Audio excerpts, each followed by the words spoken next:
Reddit ask me anything. Iyama, retired, cat burglar, ask me anything. Well, I quit the practice quite a while ago, but perhaps I can satisfy any burning questions any of you may have. Questions about safety, the answers to which will probably terrify you. The why and how, or just about anything, are quite acceptable.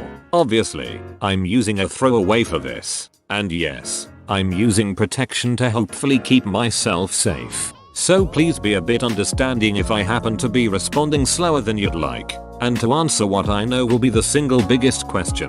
No, I never got caught. I quit of my own choosing after moving away and finding a decent job. Were you ever afraid of a homeowner with a gun? That's about the only thing I was truly afraid of. Just out of curiosity, from your point of view, would a homeowner be in the right to kill you if he or she were to catch you in the act? Did you consider your life forfeit when you entered a home, or did you never really think about the dying part? I never did come to terms with that question, and I've thought about it quite a bit over the years. Would they be in the right? Yes, in my mind, I don't know. I considered what I was doing a do or die situation, so I felt that what I was doing was forgivable. But I don't think I would have held any grudge against a person who shot to kill. To be fair, though, I would fall to the ground and beg and plead like a little baby, at which point, if I had not already been shot, killing me would be considered murder. Yep, you read that right. The laws in several states, including the one I was in, are so few-bred that shooting a person who has broken into your home but is in a position of surrender or some such nonsense is considered murder. I never really worried much about it, though, as I've said before, where I was in life at the time, there wasn't much left for or of me. My house was robbed once. Someone obviously showed up to the house halfway through and freaked the person out because there was a whole heap of our stuff stacked at the front door. They only got away with a few bits and pieces, but the thing that freaked me out the most was the fact my brother's ashes were stacked on top of everything. Disgusting piece of shit, whoever it was. Ashes. I have no clue why a person would go for that, unless the urn was of value. I would never have done such a thing. I even refused to steal wedding rings and wedding bands. It wasn't even an actual urn. We had only had them for 2 weeks, so they were still in the plastic box with a sticker on the front saying what they were. As weird as this is going to sound, I'm glad there are good burglars out there. How accurate is Home Alone? I actually tripped on toys once. The room's curtains were drawn and the light switch was not very close to the door. I didn't carry a flashlight. I made hits during the day and never really needed one. And when I went into the room, I stepped on and broke an old Dino Rider toy. Seeing that toy brought back a lot of memories, and felt worse for breaking that toy than I did for breaking into and robbing the house. Single most expensive object stolen, most stolen from one house at the same time, any incidents with dogs, or homeowners actually home, scariest moment? Most expensive object, a gold watch. I could have grabbed a diamond wedding ring, but even I had standards. Most stolen from one house was around $1,000. And dogs? Let me give you the lowdown on dogs. They aren't protection or security. A dog can be easily tamed usually. Act friendly, give it a few rubs, and they'll happily follow you around. If that doesn't work, after my first run-in with an annoying dog, a small, yappy dog, I started carrying rawhide sticks with me. That stopped them very fast. Also, on the topic of dogs, if you want a security dog, get a small, loud dog that barks at almost everything. Big dogs may look scary, but considering most people don't like the chance of their dog turning on them, the dogs are either very tame or chained up. Small dogs, however, bark a lot. Those were the only ones I was ever worried about. Even then, as I said, a stick or two of rawhide and they were down for the count. Scariest moment? I tried climbing up on a deck roof to get in an open window and slipped. I caught myself, and I was only on the first floor roof, but my heart was pounding that entire hit as it had never been in any other. Apparently the best security animals are geese. Will start honking at anything and can't be bribed. The fact that a person had a flock of geese in their home to begin with would probably scare off most crooks. How close did you come to being caught in the act? Ever leave any incriminating evidence behind? The closest was passing by a police car as they were going to the house. I was a few blocks away at the time. I was never really close to being caught, but the question of it was always there. I would usually be in and out in under 5 minutes. Evidence? No, none that I can think of. I was never caught, so I guess I didn't leave anything incriminating. If I did forget something. Burglaries don't tend to be solved. It's just not worth the police's time. Unless the homeowner catches you in the act, or the police just happen to see you climb through the window, then you're likely to get away with it. The house I live in with my boyfriend was broken into and most of our stuff stolen about a year ago, and it was seriously one of the most traumatic events of my life. We're college kids and lost pretty much everything we owned of any value. I still have trouble sleeping at night and have had to install alarms on everything. I just can't believe a human being could do that to another human. We're all in this thing together just trying to get by. No questions. Just wanted to beach. I'm glad you stopped though. Cheers to your new job, and hope that goes well and you never feel inclined to return to the lifestyle. I'm going to give you the best advice for home security you will ever get. Window laminate, alarms, dogs, all of that are either useless or reactionary. The only thing that ever really shut me down were laminated windows. A crook's biggest weapon is speed, and their biggest enemy is time. If somebody were to try to break into your home and ended up hitting a window that was laminated, they would, in almost every case, run off. It isn't even all that expensive, especially since you only need to laminate the first floor windows, and any windows on a first floor roof on a 2-story house, such as a porch or deck roof. Don't waste money on alarms or dogs. Spend it on good window laminate put in by professionals, and you will be much safer. Nice try, window laminate sales guy. So that's what his new job is. How easy was it for you to enter targeted houses? What were your techniques? It was very easy. My method of entering was usually to find a decent backyard window and break it. Entering through there, I had secured duct tape, a sharp rock to an elbow guard, and would just hit the window. The worst times were when I forgot my gloves and had no way of opening the window. You'll be amazed at how many windows are painted shut, or were never meant to open to begin with. I had a pair of heavy mesh gloves to clear away glass at those times, and if I forgot them and couldn't find another means of clearing the glass quickly, I'd abort the attempt. I kind of pity those people more than the ones I actually robbed, because they would come home to a broken window, and that was it. Rather insulting, I'd think. Furthermore, they'd spend the rest of their lives wondering just what it was you stole. How many times are we talking here where you forgot your gloves? Seems like gloves would be pretty high up the list of items you're gonna need to go out cat burglaring. Not many. Over the year and a half I was active, I think it only happened twice. Biggest haul or weirdest thing you saw stole in a house? X. The weirdest thing I ever saw was somebody who apparently collected those wooden Indian statues from outside cigar shops. They had more than I cared to count. I cannot tell you how creepy it is to be in a house with those things lurking in the shadows, staring at you. That particular house actually scared me a bit, because I kept jumping, thinking the statues were a person. A statue would be in a random corner, and I would see it, and my heart would start racing. My biggest haul? Probably around $1,000. I never went for electronics, just quick and easy pornables or cash.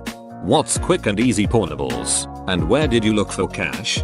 Quick and easy pornables are jewelry, for the most part, but I drew the line at wedding rings and wedding bands. I never stole a person's wedding rings. I would look for cash on kitchen counters, near the coffee pot, as well in the cupboards near it, around the area where keys were hung, in jars and boxes, especially ones on the upper shelves of bookcases, in bedrooms and bathrooms, on vanities and in the clothing drawers, under beds, under mattresses, under lamps. Yet, quite a few people hid cash under lamp pedestals, and just about anywhere that there didn't seem to be much collected dust, but was a small enclosure, small drawers and cabinets. Yes, I would take a glance at the level of dust in the house to get an idea for the well-traveled areas. I generally didn't bother with a safe, though. A lot of crooks do, if they have a vehicle available. But since I had to hoof it, lugging around a safe would be a bit too obvious. That's all. You master breaking into houses only to steal minor jewelry and change? I don't understand. How is this less than $1,000 worth risking your life record? He mentioned that prison was not a relatively great disincentive for him, as 3 meals a day and a place to sleep was more than he thought he would have been able to attain without stealing at that time. Exactly how many cats have you burgled? I've never burgled any cats, but if you count the dogs I bribed, it's probably in the 30-40 range. I never actually stole them, though, just bribed. We talking doggy treats or horse tranquilizers here, browski? Rawhide sticks. Actually, it was easy to fit quite a few in a pocket, and they would satisfy pretty much every dog. No kidding, my mom always told me, a dog's the best burglar alarm you'll ever have. Guess she was wrong.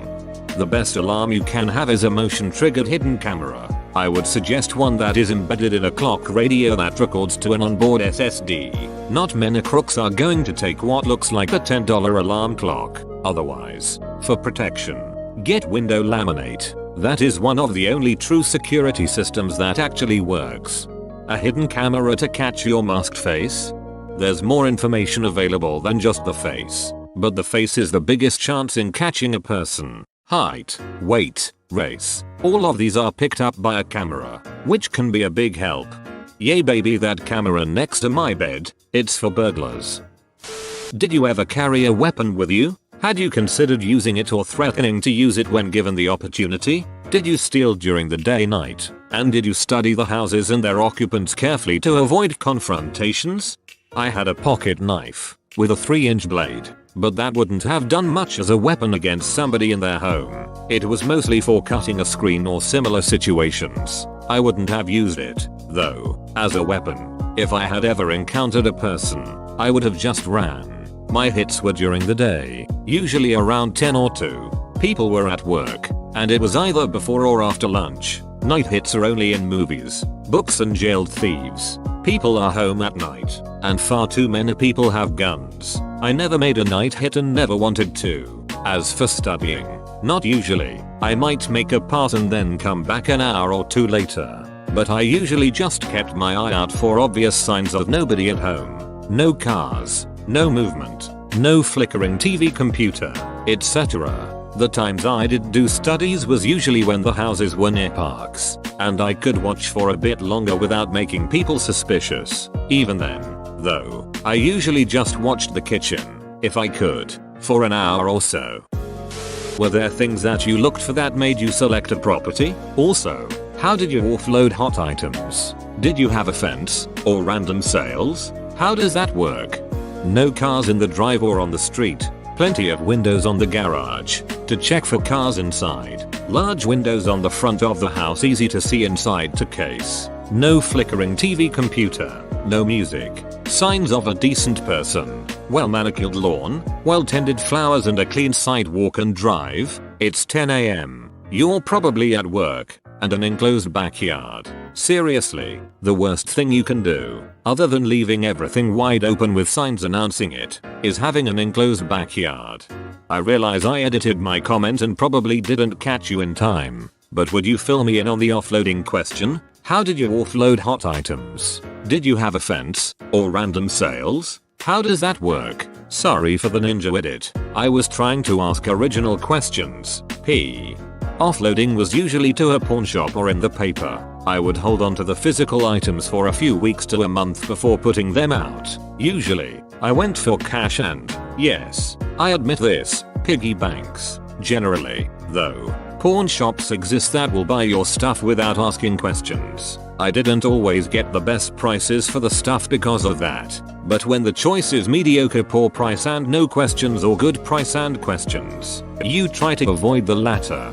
Were you ever nervous they would see your face and then later trace the items back to you? As in, they find items and somehow discover you on film later or some such from the shop? Were you often just a nervous wreck? I would be. I'd be sick constantly worrying that I was facing prison time every day I woke up. One more. What did you buy with the money? I always had a mask when I broke into the houses, so I wasn't afraid of being caught on home cameras. As for being traced and caught, I was never worried. I've mentioned that. At that point in my life, it was do or die to me. Spending time in prison would have been better than the life I was living. Prison gives you 3 hots and a cot, meaning 3 meals and a dry place to sleep.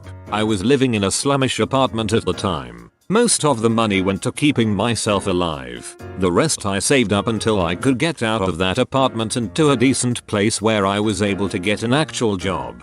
Honest question. I am armed, but if I encountered a thief, I would order them to stop and attempt to force their compliance. I'd react based on their actions from there. Escalation only when merited. Would you be likely to comply if you were startled by an armed owner screaming at you to comply? Or reject the risk of getting hit owner not caring about you, firing, and just run instead? For effect if it matters, it's an M4. Not sure if you would even care.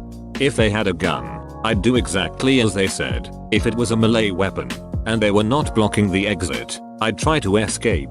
Any type of firearm would turn me into a blubbering wreck, though. But do not think this answer goes for everybody. Plenty of crooks will try to escape or defend themselves. If you catch a person breaking into your home, and you have a gun, shoot twice to kill. Do not attempt to apprehend them or stop them if you do not intend to kill them. If you want to do that, just hide and call the police. If you are going to confront somebody who has broken into your home, you do so with only one conviction.